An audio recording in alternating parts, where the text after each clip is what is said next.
ఇక్కడ ప్రకాశం బ్యారేజ్ మీద ఈరోజు ఉన్నాం. బ్యారేజ్ కు జరిగిన డ్యామేజ్ చూడడం జరిగింది. ఇది చాలా బాధాకరం, వెరీ ఇర్రెస్పాన్సిబుల్ అనాలి. దీనికి బాధ్యులు ఎవరో దీని మీద ఎంక్వైరీ జరగాల్సిన అవసరం ఉంది. అసలు ఇలాంటివి మళ్లీ మళ్లీ జరగకుండా ఎందుకు కట్టడి చేయలేమో ప్రభుత్వాలు ఆలోచన చేయాలి. బికాజ్ ఇంతకు ముందు కూడా ఇలాంటిదే జరిగింది అని వింటున్నాం. ఈసారి అయితే వచ్చిన ఫోర్స్ కి బీమ్స్ కూడా దెబ్బతిన్నాయి.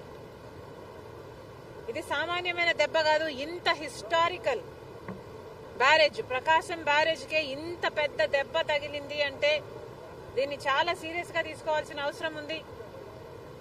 కఠినంగా శిక్షించకపోతే, పెనాల్టీ పెద్దగా లేకపోతే మళ్లీ మళ్లీ జరిగే అవకాశం ఉంది. కాబట్టి ఇది చాలా సీరియస్ గా తీసుకోవాల్సిన అవసరం ఉంది.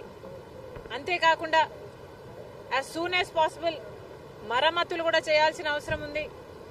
గత ప్రభుత్వం, జగన్మోహన్ రెడ్డి గారి ప్రభుత్వం కనీసం ఎన్నో ప్రాజెక్టులకు కనీసం యాన్యువల్ మెయింటెనెన్స్ కూడా చేయలేదు.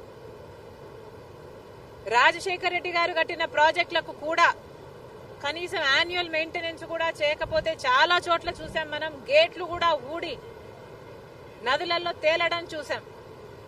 అలాంటి పరిస్థితులు రాకుండా ఈ ఒక్క బ్యారేజ్కే కాదు, మిగతా ప్రాజెక్టులు అన్ని కూడా రాష్ట్రంలో ఎక్కడెక్కడ ఏమేం అవసరాలు ఉన్నాయో ముఖ్యమంత్రి దృష్టి పెట్టాల్సిన అవసరం ఉంది. వాటన్నిటినీ కూడా నివారించిన అవసరం ఉంది. మరొకసారి ఇంత వరద, ఇంత ఘోర విపత్తు వస్తుందని ఎవరమూ ఊహించలేదు. కానీ రెయినీ సీజన్ అంటేనే రెయిన్స్ వచ్చే సీజన్ కాబట్టి వీలైనంత వరకు ప్రికాషనరీగా ముందుకు ముందే ప్రభుత్వాలు, అధికారులు ఆలోచన చేసి డ్యామేజ్ కంట్రోల్ మోడ్లోనే రెయినీ సీజన్ మొదలు నుంచి ఉండాలని కాంగ్రెస్ పార్టీ కోరుతుంది. ఈ బ్యారేజ్కు సంబంధించి వెంటనే చర్యలు తీసుకోవాలి. ఎవరు దీనికి అకౌంటబుల్లో, ఎవరు దీనికి రెస్పాన్సిబుల్లో వెంటనే కనుక్కోవాల్సిన అవసరం ఉంది. కఠినంగా శిక్షించాల్సిన అవసరం ఉంది. ఎందుకంటే ఇది మళ్ళీ రిపీట్ కాకూడదు కాబట్టి. విజయవాడలో వచ్చిన ఘోర విపత్తు ఎంత సహాయం చేసినా తక్కువే.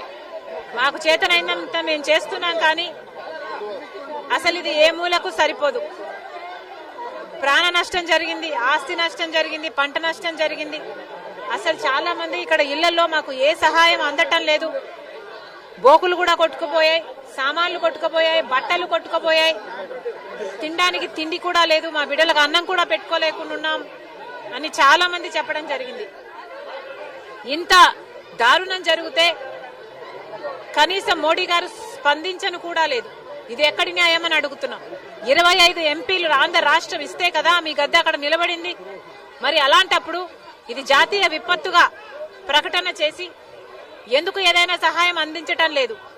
ప్రాణాలు పోయిన వారికి ఇన్ని లక్షలు, పంట పోయిన వారికి ఇన్ని లక్షలు, ఇలా కనీసం ఇంట్లో ఉన్న సామాన్లు పోయిన వారికి కనీసం 25,000, ఇలా ఎవరికి ఏ సహాయం చేయకపోతే వీళ్ళ బతుకులు మళ్ళీ నిలబడడం చాలా కష్టం.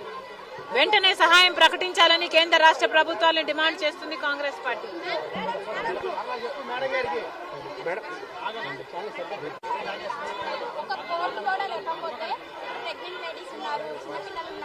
అంటే పారాలసిస్ వచ్చి మొన్న మా ఇంటి దగ్గర ఒక తాతగారిని తీసుకెళ్ళడానికి కూడా ఒక్కరు కూడా లేరు. సో ఎవరైనా వచ్చి మాకేమన్నా రిక్వెస్ట్ చేస్తే ఏమన్నా పనులు మీరే రావటం. ఇంతవరకు చంద్రబాబు గారు వచ్చారు, జగన్ గారు వచ్చారు, కానీ ఇంతవరకు ఇక్కడ కూడా రాలేదు. మీరు సందులోకి వచ్చి మాకు ఇలాగ డిస్ట్రిబ్యూట్ చేయడం ఇలాగా thank you so much ma'am. ఎందుకంటే ఒక బోట్ అయినా, రోడ్డుకి ఒక బోట్ అయినా ఇస్తే చాలా బాగుంటుంది మాకు. ఎందుకంటే బోటుని ఎక్కడికెక్కడ ప్రెగ్నెంట్ లేడీస్ ఉన్నారు, చిన్న పిల్లలు ఎంతమంది. వీళ్ళ బాబు అయితే వీళ్ళ బాబుకి టైఫాయిడ్ ఫీవర్, టాబ్లెట్స్ తెచ్చుకోవడానికి కూడా ఏమీ లేవు.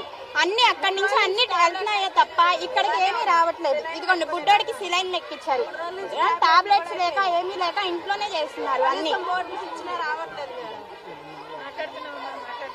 Okay ma'am, thank you so much.